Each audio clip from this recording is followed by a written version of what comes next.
नमस्कार।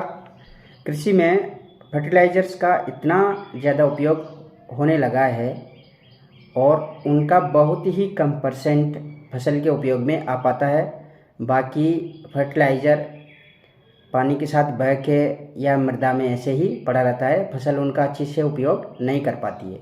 तो इस वीडियो के माध्यम से अपन जानते हैं कि कैसे उर्वरक दक्षता या फर्टिलाइज़र उपयोग दक्षता को बढ़ा सकते हैं। तो सबसे पहला पॉइंट ये है कि उर्वरकों का इस्तेमाल या फर्टिलाइज़र का उपयोग मृदा की जांच रिपोर्ट के आधार पर ही होना चाहिए। दूसरा पॉइंट ये है कि मृदा की कंडीशन या सॉइल रिएक्शन के आधार पर ही फर्टिलाइज़र का चयन करना चाहिए।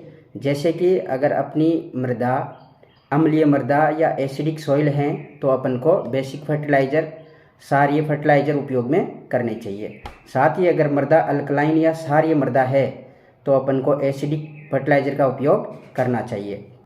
ब्रॉडकास्टिंग मतलब फेंक कर फर्टिलाइज़र का उपयोग नहीं करना चाहिए, बल्कि फर्टिलाइज़र को बीज से 3 से 5 सेंटीमीटर साइड में या बीज के 3 से 5 सेंटीमीटर नीचे उपयोग में करना चाहिए, जिससे खरपतवार भी कम होंगे। फॉस्फेटिक फर्टिलाइज़र जैसे कि एसएसपी, डीएपी, पोटासिक फर्टिलाइज़र जैसे कि एमओपी, इनका उपयोग बुआई के समय ही कर लेना चाहिए।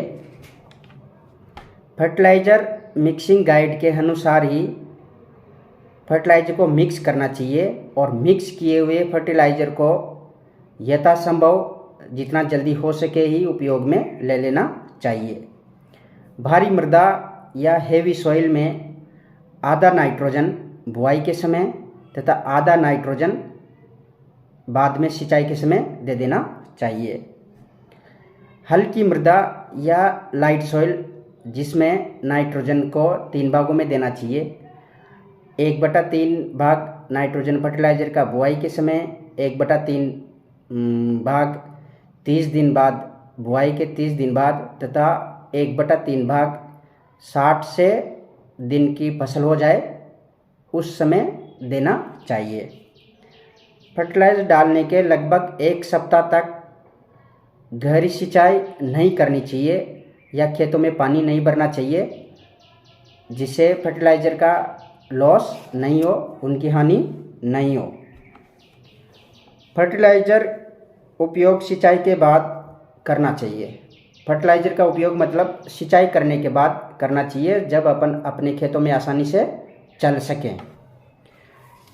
धान के खेतों में फर्टिलाइज़र का उपयोग पडलिंग या गड़ करते समय ही कर लेना चाहिए। अम्लीय या एसिडिक सॉइल को लाइमिंग या चूना से उपचारित करना जरूरी है।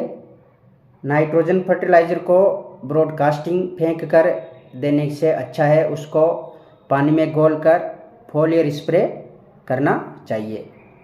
प्रत्येक 3 से 5 साल बाद every 3 to 5 years after organic manure मतलब देसी गोबर की खाद या ग्रीन मैन्यूर हरी खाद का उपयोग करना बहुत ही ज़रूरी है।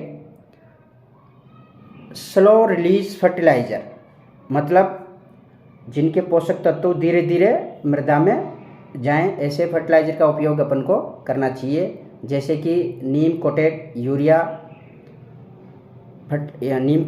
का उपयोग करना चाहिए। डीप वाटर क्रॉप जैसे कि धान में मृदा के साथ मिक्स करके फर्टिलाइज़र मतलब मिट्टी की बॉल बनाकर फर्टिलाइज़र के साथ उनका उपयोग करना चाहिए, जिससे कि नाइट्रोजन के लॉस या पोषक तत्वों के लॉस को रोका जा सके। अच्छी तरह से प्लांट प्रोटेक्शन मेजर्स या टिलेज प्रैक्टिसेस जैसे कि हकाई जुताई मतलब अपने खेत फसल के लिए अच्छे से तैयार करने बहुत ही ज़रूरी है, ताकि उपयोग में किए गए फर्टिलाइज़र को फसल अच्छी तरह से अवशोषित कर सके, मृदा से अच्छी तरह से पोषक तत्व ले सके। तो किसान भाइयों, आशा है आपको ये वीडियो अच्छा लगा होगा। नमस्कार।